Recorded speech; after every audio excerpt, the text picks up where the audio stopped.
Bienvenidos a un nuevo episodio del podcast Invirtiendo a Largo Plazo, en el que hoy contamos con una invitada de lujo, con Carmen Pérez Baena, miembro del equipo de inversión de Cobas. Bienvenida, Carmen. Gracias, encantada de estar aquí. Muchas gracias por sacar tiempo para estar con nosotros y yo creo que va a ser muy interesante para tanto la gente que nos oiga como los que nos puedan ver a través del canal de YouTube lo que vamos a hablar hoy. Además que está en actualidad en todo el proceso del equipo, pues digamos lo que hemos mencionado de fondos de autor hace unas fechas, ¿no? Hemos anunciado que hay ese cambio, luego hablaremos de ello. Y bueno, sí que creemos que es interesante que te conozcan mejor nuestros inversores y qué mejor que empezar contigo, además, dentro de esta serie que vamos a hablar con todos los miembros del equipo de inversión. Pues muchas gracias por estar aquí. Nada, encantada. Y bueno, antes de entrar en la parte inversora, que es donde realmente pues, todo el mundo tendrá más interés, sí que tenía la intención de hacerte algunas preguntas así más cortas, pues para que la gente te conozca un poco mejor, ¿no? Y bueno, pues quizás empezar por lo más básico, ¿no? Que es, pues oye, de dónde vienes, cuándo naciste, dónde, etcétera, pues un poco que te conozcan bien todos los que nos están viendo. Vale. Bueno, pues nací en Zaragoza hace 40 años, acabo de cumplir 40 años. Al principio viví en un pueblo muy pequeñito, pero enseguida, cuando tenía 10 años, nos mudamos a Zaragoza otra vez. Y nada, viví ahí, estudié ahí la carrera, Administración y Dirección de Empresas, en la Universidad de Zaragoza. Y en 2007 me vine a vivir a Madrid porque, bueno, cuando acabé la carrera como que me parecía como que no me veía preparada para el mundo laboral, ¿no? Me parecía como que me apetecía estudiar algo más, siempre he sido como una persona bastante estudiosa en general, entonces vine a hacer el máster del IEB, el de Bolsa y Mercados Financieros, en 2007, y ahí, aparte de encontrar mi trabajo en Bestinver después, también conocí a mi marido y nada, y tenemos dos niños que también trabajan en finanzas, o sea que intentamos no hablar mucho de trabajo, pero lo bueno es que te entiendes más o menos, aunque él hace una cosa totalmente distinta, pero bueno, sabe lo que hago, ¿no? Y luego tenemos dos niños, uno de 4 años y una niña de 1 año y medio. Y eso es un poco resumen. Fantástico. Pues además creo que ahora también estás en pleno mudanza, Sí, ¿no? también me cambié de casa, pero eso prefiero no pensarlo porque Sí, sí, suele ser un lío, suele ser sí, un lío. sí, sí. Bueno, pues ánimo con eso. Bueno, pues también un poco yo creo que es interesante ver, ¿no? Desde tu etapa de universidad cómo de alguna manera decides enfocar tu carrera al mundo de la inversión. Tenemos mucha gente joven que nos sigue y de hecho es una de las preguntas bastante frecuente de los jóvenes que les gusta este mundillo. Pues oye, ¿en qué momento tomas la decisión y cómo lo haces, ¿no? ¿Cómo enfocas un poco tu carrera hacia este mundo? A ver, yo fui un poco sin ser premeditado, o sea, yo elegí la carrera de Administración y Dirección de Empresas, creo que como mucha gente que rige esa carrera, un poco por descarte, o sea, yo nunca había tenido, siempre he sido una persona que me ha gustado mucho aprender cosas nuevas, leer, etcétera, pero nunca he tenido una gran vocación. Yo tengo una hermana que es médico y o sea, es completamente distinto, entonces yo elegí esa carrera un poco por descarte y luego en la carrera sí que es verdad que me gustó más la parte de finanzas y mercados que lo que es pues todo el marketing y toda esa parte me gustaba menos. Entonces, cuando acabé la carrera, lo que te decía antes, como que sentía que quería aprender más y elegí el máster de Bolsa y Mercados Financieros porque la carrera me había gustado más eso, pero tampoco sin gran convicción de quiero trabajar en el mundo de inversión, o sea, yo casi ni sabía lo que era, ¿no? Con la suerte de que en ese máster daba clase uno de mis antiguos jefes en Bestinver y justo ese año buscaban a alguien para trabajar en Bestinver en el equipo. Y nos entrevistaron a varios y me cogieron a mí. Y fue entonces cuando empecé a trabajar en eso. Y sí que es verdad que yo, o sea, digo que me había gustado esa parte de la carrera, pero sin tampoco mucha convicción. Pero cuando descubrí, gracias al máster, la inversión y el valor en value investing, fue como, en plan, descubrir mi vocación de verdad, ¿no? En plan, o sea, pensé, jolín, esto sí que tiene sentido de verdad, ¿no? Y me gustaría hacer esto. Y tuve la gran suerte de que justo buscaban a alguien. O sea, que llevas ya unos 15 años, ¿no? 15 años. Entré en febrero del 2009. ¿Y Sí. cómo, digamos, esa filosofía del value investing, que nos caracteriza y a vosotros en el equipo os caracteriza a todos, cómo la has ido abrazando, cómo la has ido aplicando a lo largo de estos años? Es decir, ¿ha habido algo que haya mutado? Imagino que hay conceptos que son estables o que se mantienen igual, pero un poco cómo ha ido esa evolución. A ver, yo creo a ver, yo al final he tenido la suerte de que empecé, o sea, no es como a lo mejor otros compañeros que tenemos en el equipo, otra gente que están en otros sitios donde se hace otro estilo de gestión y luego de repente pasan a hacer value investing, sino que yo tuve la suerte desde un principio poder aplicar esto. O sea, yo diría que lo que es la filosofía y la forma de trabajar es prácticamente la misma, pero sí que ha cambiado un poco mi rol dentro del equipo a lo mejor. O sea, al principio pues hacíamos más parte de números, más un trabajo un poco más básico, digamos, y con el tiempo pues vas adquiriendo como más peso en lo que es el análisis más completo de compañías y últimamente más en las decisiones de inversión, ¿no? Pero lo que es la base en sí y cómo he aplicado el value investing, al final esto no deja de ser, o sea, siempre lo mismo, ¿no? Es comprar duros a 4 pesetas. Entonces eso es lo mismo y el trabajo que hacemos de análisis de compañías pues sigue siendo igual de profundo que era en un inicio cuando empezamos. Cuando empecé yo, vamos. Y volviendo un poco a eso, ¿no? A ese proceso de aprendizaje, ¿cómo has ido aprendiendo, o sea, cómo has ido evolucionando tú personalmente? ¿A través de qué herramientas o de qué medios? Y además esta pregunta, unido a lo que hablaba antes de los jóvenes, es algo que nos preguntan mucho también, de qué manera pueden crecer, ¿no? A la hora de, oye, pues eso, de convertirse en un miembro de un equipo de inversión, gestor, analista, etcétera. Pues un poco sí que puede ser interesante eso, ¿no? De qué manera has ido aprendiendo, gracias a qué, ¿no? Sí. Sí, porque además este es un trabajo que es muy autodidacta en el sentido de que no es un trabajo que tenga unos pasos determinados que puedas aprender y que te los enseñe alguien, ¿no?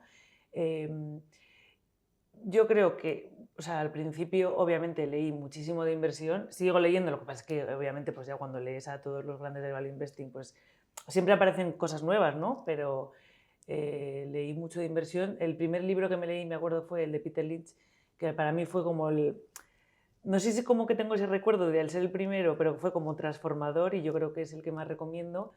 Y luego a mí... Es el de One Up One en Up Wall on Wall Street. Street, sí. Para En los que español nos creo que estén es un escuchando. pase por delante Un de la paso por bolsa o delante, algo sí, así. eso es. Sí.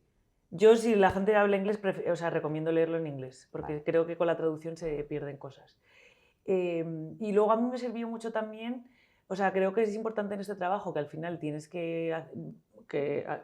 como inversores en valor, tienes que valorar compañías. Es muy, muy importante el trabajo de análisis de estados financieros. Entonces, para alguien que está empezando, yo creo que a la hora de formarse es muy importante aprender de contabilidad y análisis de estados financieros. Y a mí para eso me sirvió mucho el CFA. O sea, en definitiva, leer mucho. Leer mucho. Leer mucho. Y luego las Sí, cosas más específicas, eso es. evidentemente, de Y contabilidad luego y tal. de contabilidad, pues a mí me sirvió mucho el CFA. Es verdad que hay partes del CFA que no me sirve, o sea, bueno, yo creo que aprender siempre está bien, ¿no? Pero que no sirven tanto para este trabajo, pero hay una parte muy importante que sí. ¿Y cómo puedes aprender más, por ejemplo, en la cartera tú llevas unos sectores determinados, ¿no? ¿Cómo puedes llegar a aprender más sobre esos sectores fuera de las compañías? Es decir, no tanto del análisis propio de las compañías, sino de entender mejor pues, el sector retail. ¿Cómo llegas a esa evolución también? Ya, la verdad es que nosotros al final, eso, frente a un inversor privado, tenemos ciertas ventajas y es que tenemos acceso a cierta información que es pública 100%, pero que al final te da una ventaja. O sea, nosotros tenemos acceso a informes de analistas de grandes bancos que hablan mucho de los sectores, etcétera, etcétera. Y también tenemos acceso a una cosa que es súper útil para nosotros, que lo hemos dicho ya muchas veces, que es a hablar con expertos en los sectores. Que eso para un pequeño inversor o para alguien que está empezando es más complicado.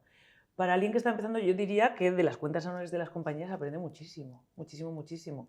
Y luego hoy en día con internet hay informes sectoriales. Es verdad que hay muchos que son de pago, pero yo creo que sí que se puede encontrar información. Pero o sea, nosotros contamos con la ventaja de, como inversores profesionales, pues eso. Sobre todo el tema de expertos es algo que a nosotros nos es súper útil, porque al final hablar con un ex empleado de la compañía, con alguien que es un proveedor de la compañía, con alguien que trabaja en el sector, que están en el día a día, o sea, nos sirve tanto para descartar compañías que estamos mirando nuevas, como para ver riesgos en compañías que ya tenemos, que luego comentamos con el management. O sea, es una herramienta súper, súper útil.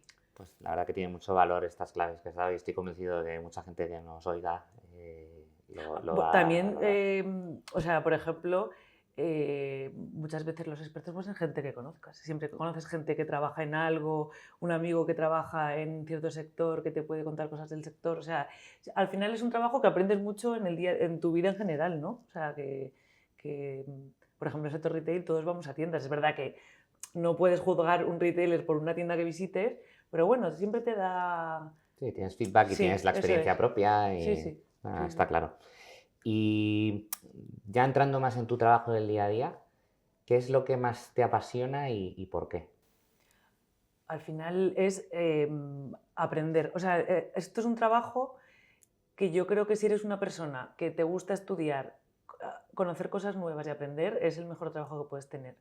Entonces, a mí, pues, mirar un sector nuevo, por ejemplo, de cero, o sea, aprender o sea, es que si tienes una mente curiosa y con un poco de carácter investigador, yo creo que es un trabajo súper, súper estimulante en ese sentido. Sí, además es que siempre hay cosas nuevas, ¿no? Yo creo Sí, que lo bonito sí, de sí, este sí, trabajo es sí, que, sí. es que en O sea, las yo al compañías final es todo llevo muy dinámico. 15 años haciendo lo mismo, pero cambia mucho. Mismo de las compañías que ya llevas tiempo siguiendo, pues al final las compañías son como entes vivos, ¿no? Entonces siempre van pasando cosas y siempre tienes que aprender cosas nuevas. Ahora, por ejemplo, leíamos que en el sector retail está apareciendo una cosa que se llama retail media, y es que los retailers van a ser, pues lo que está haciendo Amazon, van a ser parte también del canal de publicidad de las compañías. O sea, igual que las compañías ponen anuncios en la tele, pues también van a poner anuncios en las webs de los distribuidores, ¿no?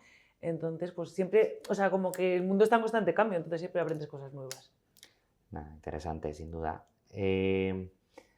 ¿Cuál es el mayor reto al que te has podido enfrentar en todos estos 15 años? Yo creo que el inicio de Cobas fue, o sea, tener que montar una cartera de cero, así como un poco inesperado además, y luego los primeros años que no fueron fáciles porque al final, oye, hubo temas de value frente a growth que nos penalizaron, hubo lo que hemos hablado mil veces de algún error que cometimos y tal. Entonces, empezar de cero en Cobas con una situación un poco difícil, yo creo que fue un reto, pero también creo que nos hizo crecer mucho como equipo. O sea, a nosotros como profesionales y también al equipo en general. Vale, pues vamos con las últimas preguntas así más personales y luego ya vamos al lío con Cobas. Tenía yo por aquí apuntado preguntarte, aunque creo que has comentado ahora hace un rato el tema de retail, ¿qué es lo que estabas más investigando o leyendo ahora dentro de tu día a día?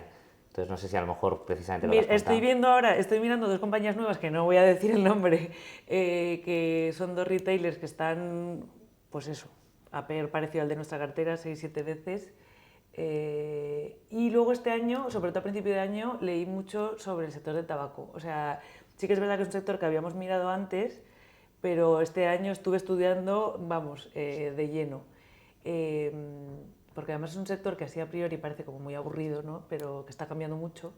Entonces, este año, sobre todo a principio de año, he leído muchísimo, muchísimo sobre el sector del tabaco. Y ahora últimamente, ya te digo, estoy con estas dos compañías, pero si algún día entran en cartera, pues Ya ya se diré hablará cuáles son. ya hablaremos de ellas. Sí. Y luego, las tres últimas. ¿Hay algún recurso o algo? Has hablado un poco de cómo llegaste a donde estás, ¿no? A trabajar en un equipo de gestión de inversiones. ¿Algún consejo que te haya ayudado en tu carrera? O sea, alguien que en algún momento dado te haya dicho algo que haya sido clave, que nos lo puedas trasladar de cara pues, a la gente que pueda querer dedicarse a esto. Bueno, algún consejo clave, pues es que no sé, pues lo que he dicho antes, o sea, leer mucho y aprender contabilidad. Y yo creo que lo importante es como, tampoco nadie me ha dado un consejo así y tal, pero como tener una mente curiosa. O sea, yo creo que para hacer este trabajo tienes que tener, o sea, como te tiene que gustar el trabajo introspectivo, o sea, porque al final pasamos mucho tiempo leyendo, estudiando y tal, y luego tienes que ser como un investigador nato, ¿sabes? Yo como que aplico, que a veces mi marido me echa la bronca, ¿no? No puedes hacer esto, no puedes investigar sobre la crianza de tus hijos, todas las cosas, ¿sabes? Como que te tiene que gustar aprender y descubrir cosas. Y yo diría pues que para gente que empieza, pues el consejo sería ese, como que, o sea, que si eres una persona inquieta y curiosa, es un trabajo que te puede gustar y que aprender contabilidad y leer lo máximo posible de inversión. Si no hubieses dedicado a esto, ¿qué te hubiera gustado ser? ¿O qué te gustaría probar si ahora te dijeran, oye, puedes cambiar completamente de... Es que me gusta mucho lo que hago, tengo mucha suerte, la verdad. O sea, suena casi muy tal, pero de verdad que me siento afortunada porque al final en el trabajo pasamos la mayor parte del tiempo y que hacer algo que te guste mucho es muy difícil. Entonces, No sé. A ver, yo soy una persona muy organizada, entonces creo que algo de organización de eventos y así se me daría bien, pero no lo cambiaría, vamos, si me dijeran de verdad que no, ¿eh? Pues oye, eso también, Sí, sí, o sea, es una suerte. eso también es una opción. Sí, Al sí, final, mantenerse sí, donde sí. uno está, pues No, eso es es que, y es algo... una suerte, porque al final el Yo sí trabajo... que recuerdo que comentabas que te gustaba el tema de la cocina, ¿no? En su Sí, pero eso momento. ya pasó cuando Ya tenía pasó, mucho ¿no? tiempo libre. No, no, no. Creo que no. No, No porque te vemos además... en un MasterChef, No, ¿no? y mira, y también ha pasado que es verdad que sí que al principio, o sea, al final cuando haces trabajo un poco más, cuando hacemos más trabajo de meter números, tal, como que te puedes aburrir un poco más, pero desde que sobre todo que llegamos a Cobas, que nos metemos a lleno de lleno en las compañías y hacemos todo el trabajo de análisis, es que o sea, es que es tan divertido, de verdad, si te gusta, o sea, porque entiendo que no a todo el mundo le gusta este tipo de trabajo, pero es un trabajo que es que, de verdad, que es una suerte, porque es que es súper estimulante, aprendes un montón. Pues nada, la última. ¿Cuál ha sido el mayor logro en tu carrera hasta la fecha? Uf, mayor logro, pues igual eso, a ver, o sea, a veces cuando estás un poco estancado en el día a día de, oye, pues yo solo me dedico a meter números y tal, te parece a lo mejor que igual ves a la gente que hace lo otro y dices, bueno, pues, y podré hacer yo esto tal, y te das cuenta de que sí. Entonces, para mí, pues yo creo que ese es el logro. Y el logro también es, para mí, 100%, dedicarme a lo que me gusta. Es que de verdad, o sea, es un poco repetitivo, pero es que Sí, no, es es, que no es fácil estar muchos no, años haciendo muchos lo que años te en un gusta equipo en el que estás y... a gusto, Mm. con profesionales buenísimos a los que admiras y sobre todo, ya te digo, ir todas las mañanas a trabajar contento porque haces algo que te gusta de verdad. Pues gracias, Carmen, por esta parte más personal. Y nada, vamos ahora con la parte más ligada a Cobas, ¿vale? Vamos a empezar, como hablaba al inicio, el tema de los fondos de autor, ¿vale? Que recientemente hemos anunciado el cambio de figura, que bueno, más allá de explicar en lo que consiste, que básicamente ha sido que en los folletos de CNMV hemos cambiado la referencia que hacía, que era un equipo, digamos, que eran unos fondos gestionados por un fondo de autor, por una persona, Francisco García Parames, pues pasa ya a ser un equipo de gestión, en este caso de 7 personas, que hemos hablado ya muchas veces en las conferencias, hemos hablado del proceso inversor este año, que además lo hiciste tú esa parte, Sí. con lo cual y además la explicaste muy bien y yo creo que todo el mundo que quiera verla en profundidad tiene en nuestro canal de YouTube además tanto la versión completa como distintos trozos de la parte pues, de ideas de inversión, decisiones, construcción de la cartera, con lo cual pues es algo interesante. Sí que más que el hecho de, oye, el cambio a qué se debe, que es evidente que es porque es un equipo que lleváis trabajando ya muchos años juntos y lo que se ha hecho es adaptar en negro sobre blanco la realidad del día a día, sí que me gustaría más preguntarte por si esto os afecta en algo, este cambio, en vuestro día a día. No, en realidad precisamente por lo que dices, porque ha sido, o sea, no es que se haya tomado una decisión de vamos a cambiar el folleto y a partir de ahí trabajamos más en equipo, sino que el cambio de folleto es para reflejar una realidad que ya existía. Yo creo que desde la pandemia, incluso un poco antes, veníamos tomando las decisiones mucho más en conjunto y cada vez más de manera colegiada, un poco entre todos. Entonces, el cambio es para reflejar esa situación. Entonces, ya en el día a día, vamos, de hecho, o sea, ya se han cambiado los folletos y no ha cambiado absolutamente nada ni va a cambiar. ¿Y por qué consideras que es la forma más adecuada, en este caso para esta gestora, tener un equipo de inversión? A ver, yo creo que tiene varias ventajas. En primer lugar, que al final, aunque todos compartimos la misma filosofía de inversión y todos seguimos el mismo proceso, al final somos un grupo heterogéneo de personas y cada uno tiene su opinión, entonces yo creo que eso enriquece muchísimo el proceso. O sea, que cada uno dé su opinión, pues a lo mejor estamos discutiendo, últimamente está como muy tal la inteligencia artificial, que al final hemos llegado a la conclusión de que es un debate que es que nunca vamos a poder concluir porque quién sabe lo que va a pasar, ¿no? Pero oye, pues igual un miembro del equipo, Juan Cantus, es un poco más techie y conoce más el tema, entonces te da su input y te da su opinión, otra persona que igual opina, oye, pues yo he leído qué tal. O sea, es como muy enriquecedor, yo creo, en ese sentido. Y luego además, pues también da continuidad, ¿no? Yo creo que si en el futuro alguno de nosotros, por lo que sea, pues no está, pues yo creo que esto puede seguir funcionando igual porque todos, ya te digo, compartimos la misma filosofía y la misma forma de entender la inversión, entonces yo creo que también aporta eso. Y dos preguntas en una, porque esto yo creo que además es algo que quizás, por lo menos desde mi punto de vista, es diferencial, pero cómo de diferencial es el hecho de tener un equipo tan cohesionado, que además lleváis trabajando tantos años juntos, porque es cierto que en Cobas son ya 8 años, pero previamente venís de trabajar muchos años juntos también en Bestinver. Iván lleva 20 años trabajando con Paco, Paco pues lleva ya más de 30, lo que hemos hablado antes, tú ya llevas 15 años. De media todo el equipo lleváis también 14, 15 años en este mundillo, ¿no? Sí, sí. ¿Cómo diferencial es eso a la hora de aportar valor en una gestión? Y luego, si esto es normal o esto suele verse en más equipos de gestión, es decir, si es tan normal encontrarse equipos que llevan tanto tiempo trabajando juntos. A ver, no sé, porque la verdad es que al final aquí, como estamos un poco en nuestra burbuja y nos dedicamos a mirar compañías, tampoco sé cómo están organizados en otros sitios, pero no creo que sea fácil, o sea, porque también lo sé porque a nosotros al final es un proceso que cuesta, o sea, que cuesta. Yo diría que la mayor ventaja que yo veo es que hablamos todos el mismo lenguaje. O sea, no te tienes que poner a discutir de cosas básicas como, oye, esto ha caído, sé lo que vale, hay que comprar. No, o sea, no hay o sea, ese tema no hay discusión, pues o sea, puedes discutir sobre si te parece que una compañía tiene una ventaja o no, sobre si te parece mejor esta o la otra, pero hay ciertas decisiones que es que hablamos el mismo lenguaje. Y yo creo que no es fácil, o sea, no sé cómo en otros sitios cómo lo hacen, pero no, o sea, al final en la conferencia explicamos el proceso con una serie de pasos, pero no fue fácil dibujarlo porque es todo como muy dinámico y muy... O sea, al final siempre lo decimos que lo que hacemos es más un arte que una ciencia. Entonces, no es que de repente pues digamos, oye, pues vamos a hacer un manual de si pasa esto hay que vender, si pasa esto hay que comprar. Si hace... O sea, no es así, es todo más intangible. Entonces, al final, construir un grupo de personas que tengan claro eso y que trabajen de la misma manera y que todos sigan el mismo proceso, a nosotros nos ha llevado pues al final pues 8 años y no creo que sea algo que se pueda hacer en 1, 2, 3 años, formar gente en la misma filosofía y que tengan esa experiencia para la toma de decisiones.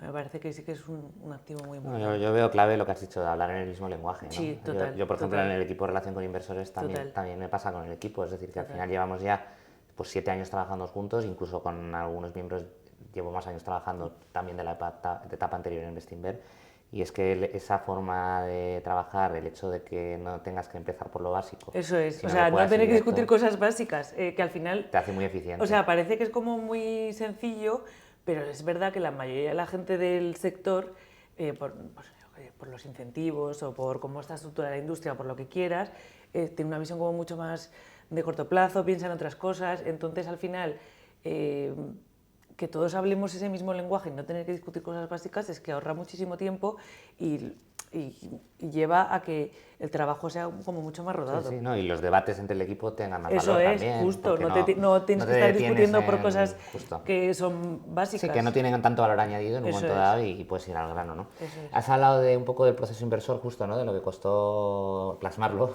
entre comillas, Sí. por esa artesanía que Tuvimos hay. ahí unas discusiones. Esto va primero. Es que al final, como no es una cosa de pasos consecutivos, no es fácil de pintar. Creo que al final quedó bastante bien. Pero Sí, costó yo creo que bastante. queda muy claro y de hecho el feedback de la gente cuando lo ve es que lo entiende perfectamente, ¿no? Lo que te quería preguntar justo de ahí es qué punto destacarías más, ¿no? De todo ese proceso, ¿cuál para ti es el punto más importante?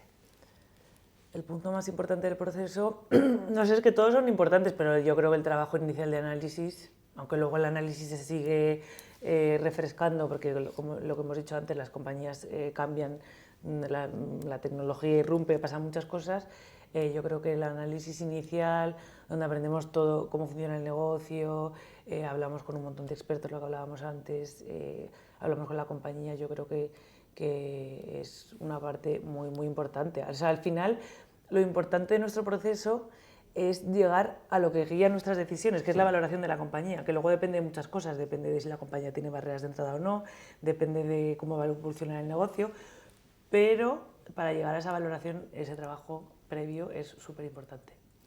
Y algo que a mí siempre me ha parecido decisivo en vuestro trabajo es, oye, ¿cómo equilibráis esa parte de lo que es la información que tienes basada en datos, Sí. ¿no? La parte cuantitativa, Sí.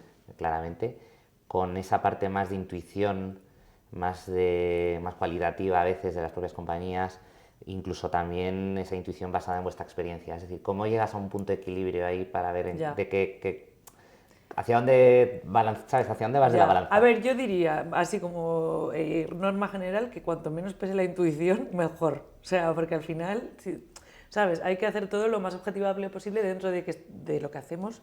Como ya hemos dicho, no puedes tomar las decisiones 100% en cuanto a datos. O sea, al final yo creo que tener una idea de cuánto valen las cosas es lo que te guía todo lo demás. Luego puedes meter el input más de, oye, pues esta compañía tiene mejor equipo directivo, tiene mejor capital allocation y cambiar un poco los pesos en cuanto a eso.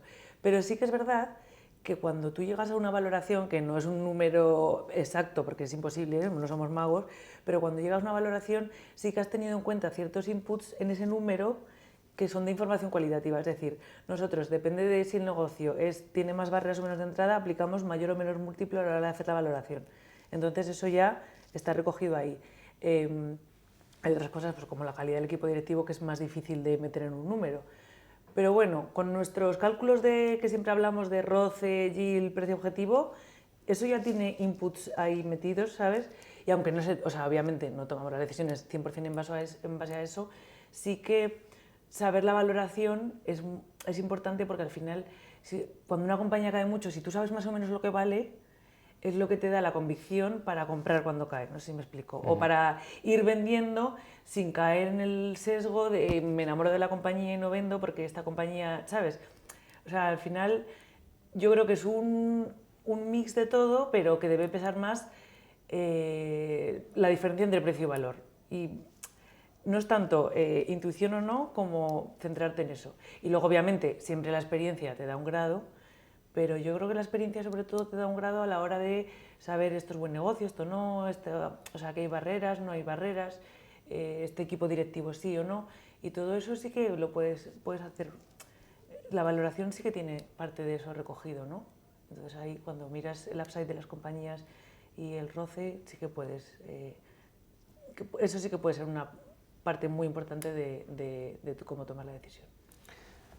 Cambiamos un poco de tercio y vamos un poco más a la visión global, aunque nosotros siempre comentamos que tampoco es que nos fijemos mucho en lo que pasa a nivel macroeconómico, pero ya sabes que es una de las preguntas Sí. FETEN de muchos de los inversores, ¿no? Y bueno, más que entrar a hablar de qué va a pasar, porque no esa bola de cristal, sobre todo a nivel macroeconómico, de hacia dónde puede ir los tipos de interés, hacia si la inflación va a bajar mucho, subir poco, lo que sea, ¿no? Es muy difícil de valorar. Imposible. Sí que me gustaría preguntarte oye, ¿cómo realmente nuestras carteras, en base a todo el trabajo que hacéis, están posicionadas para poder defenderse de cualquier entorno? Es decir, ya tengamos incertidumbre geopolítica, incertidumbre macroeconómica, ya sea un entorno de tipos que al final no terminan de caer tan rápido como el mercado puede esperar, o que la inflación por lo que sea repunta. Pues realmente, ¿cómo nuestra cartera está protegida ante eso? Yo creo que al final lo que dices tú, a ver, aparte de que nosotros ni intentamos predecir todo eso porque es que es imposible, porque muchas veces o sea, es que depende de tantas decisiones de tanta gente que es imposible saber. Pero yo creo que al final nuestra cartera está bien posicionada, yo creo que ante cualquier escenario, porque al final la base de eso es que tenemos compañías compradas a per 6-7 y el mercado está cotizando a 15 veces. Entonces yo creo que o sea, podría incluso ocurrir que el mercado caiga y nosotros lo hagamos bien, ¿no? O sea, no quiere decir que no vayamos a caer, pero con compañías compradas esos múltiplos es que Bueno, hemos tenido un ejemplo ahora en estas fechas. muy difícil. Hoy es 20 de diciembre y estamos viendo como hace 2 días, creo que fue el 18, Sí. el mercado cayó y nuestros fondos han Sí, subido. sí, total. O sea, que O sea, es que puede darse, que no quiere decir que Que se nuestros repita. fondos no vayan a caer, ojo, que nunca vamos a decir Exacto. eso, pero que Siempre puede el riesgo pasar. está ahí de Y caída. luego además tenemos una cartera que en general es bastante defensiva, o sea, como el 25% o así está invertido en valores defensivos, o sea, pues compañías de las que hemos hablado mucho, ¿no? Farmas, defensa, TIR en el tema de residencias, y luego más del 40% son petróleo y materias primas, que sí que es verdad que son compañías cíclicas, pero que tienen su propio ciclo que va, o sea, que es totalmente independiente del ciclo macro, ¿no?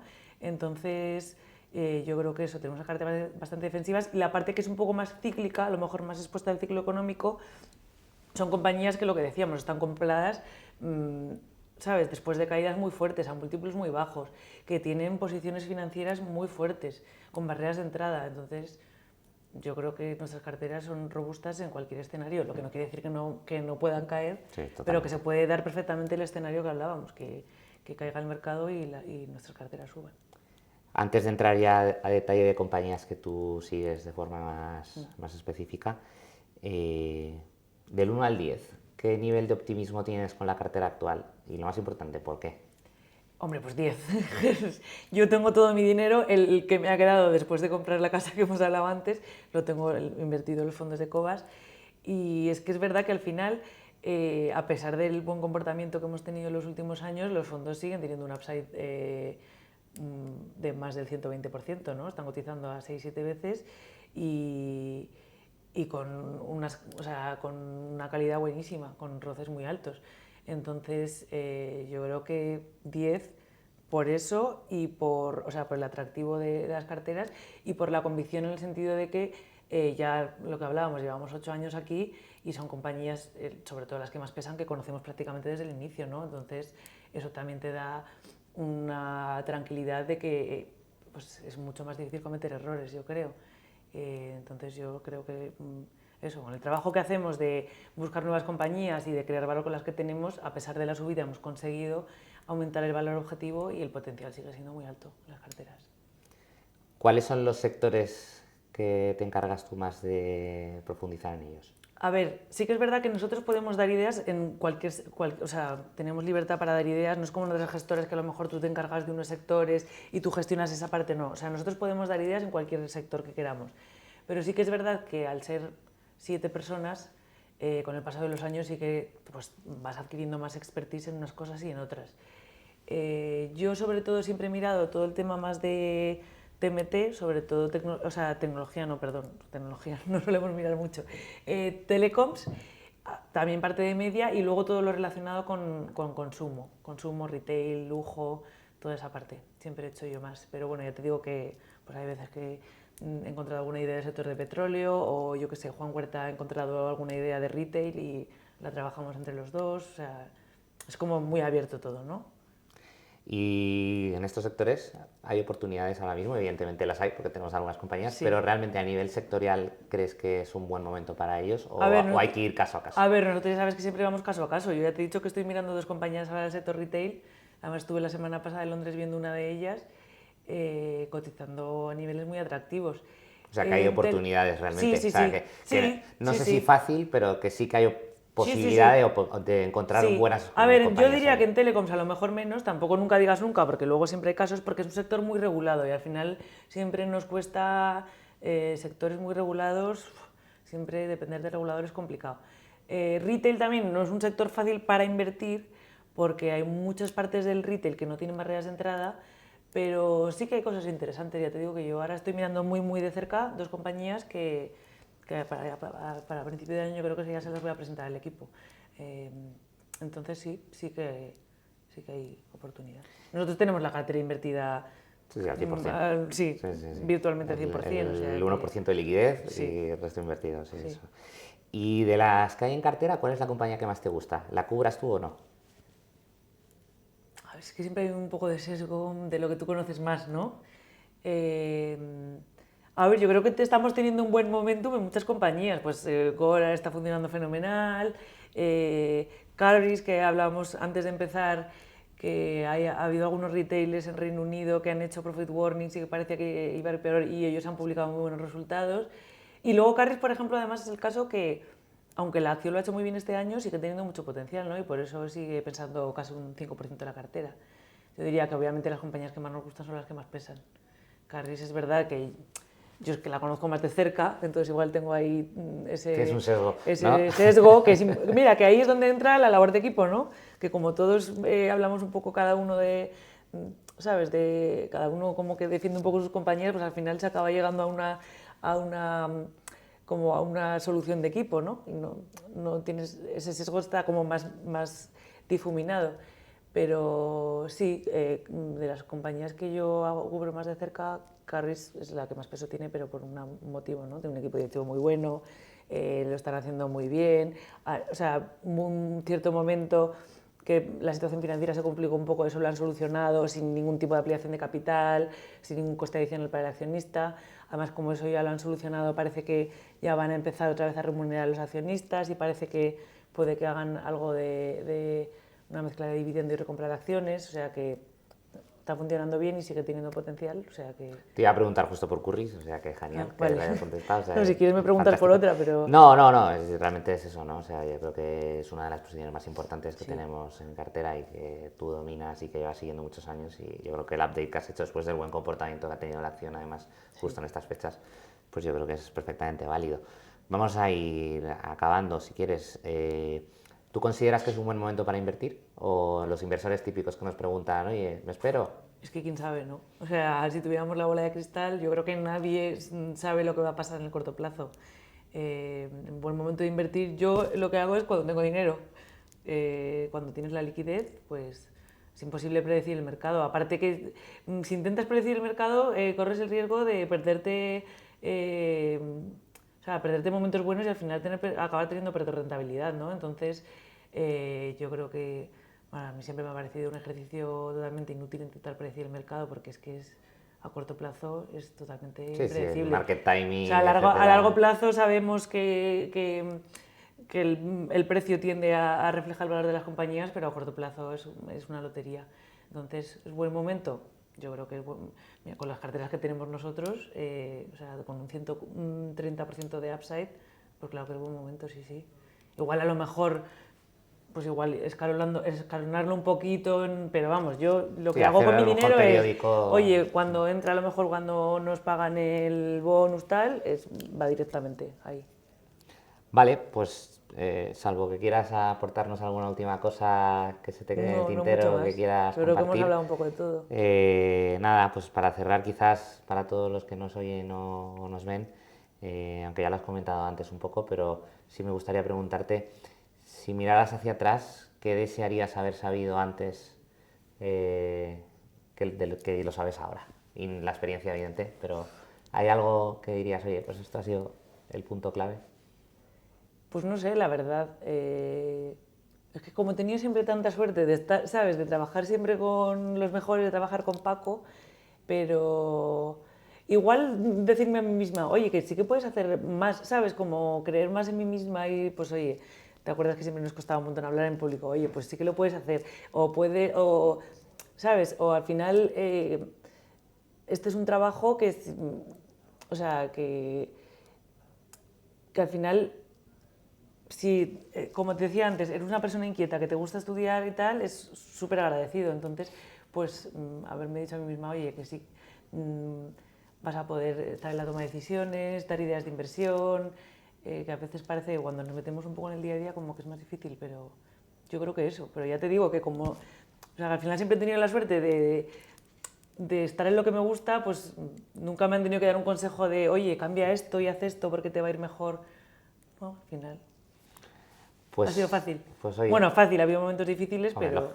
como cualquier profesión, eso es evidentemente la vida, y además tantos años, pues es normal que haya esas situaciones, ¿no? Sí. Pues oye, no te robo más tiempo, que además Gracias, sé que para estas intervenciones normalmente es mejor que lo dediquéis a las inversiones, que además lo agradecemos todos los inversores también en términos de rentabilidad. Y nada, agradecerte mucho de parte de todos tu colaboración hoy, y nada, a todos ustedes pues nos vemos en otro episodio más adelante y espero que les haya gustado esta charla con Carmen. Vale, gracias Carlos. Hasta luego. Hasta luego.